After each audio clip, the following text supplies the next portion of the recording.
भरपूर औषधी गुणधर्म असलेली पावसाळी रानभाजी करटुलेची भाजी आज आपण बनवणार आहोत. करटुले मी 2-3 वेळा पाण्याने स्वच्छ धुवून घेतले. आता याला अशा पद्धतीने उभं पातळ चिरून घ्यायचं. ही भाजी खाल्ल्याने शरीरातील आयर्न, प्रोटीन, वेगवेगळ्या व्हिटॅमिन्सची कमी भरून निघते. संसर्गजन्य आजारांपासून बचाव होतो. म्हणून ही भाजी वर्षातून एकदा नक्कीच खावी. कढईत एक पळी तेल गरम करून यात चिरलेली करटुले, चवीपुरतं मीठ आणि हळद घालून करटुले तेलावर परतून घेऊ. पूर्ण रेसिपी आपल्या चॅनलवर आहे. खाली दिलेल्या त्रिकोणावर क्लिक करा. साधारण 3-4 मिनिटांनी करटुले शिजले आहेत. एका ताटात काढून घेऊ.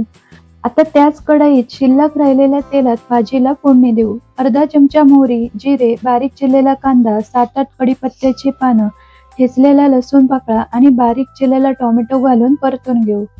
मग यात लाल तिखट, धने पावडर, थोडंसं पाणी आणि मॅगी मसाला किंवा तुम्ही गरम मसालाही वापरू शकता. मसाल्यांपुरतं थोडंसं चवीपुरतं मीठ घालायचं. आता यात वाफवलेले करटुले घालून व्यवस्थित मिक्स करून घेऊ. मग यात 3-4 चमचे भाजलेलं शेंगदाण्याचं कूट आणि बारीक चिरलेली कोथिंबीर घालून 2 मिनिटं भाजी परतून घ्यायची. तयार झाली अतिशय बहुगुणी, भरपूर गुणधर्म असणारी पौष्टिक करटुलेची सुकी भाजी. चपाती, भाकरी सोबत एक नंबर लागते. आवडली ना रेसिपी?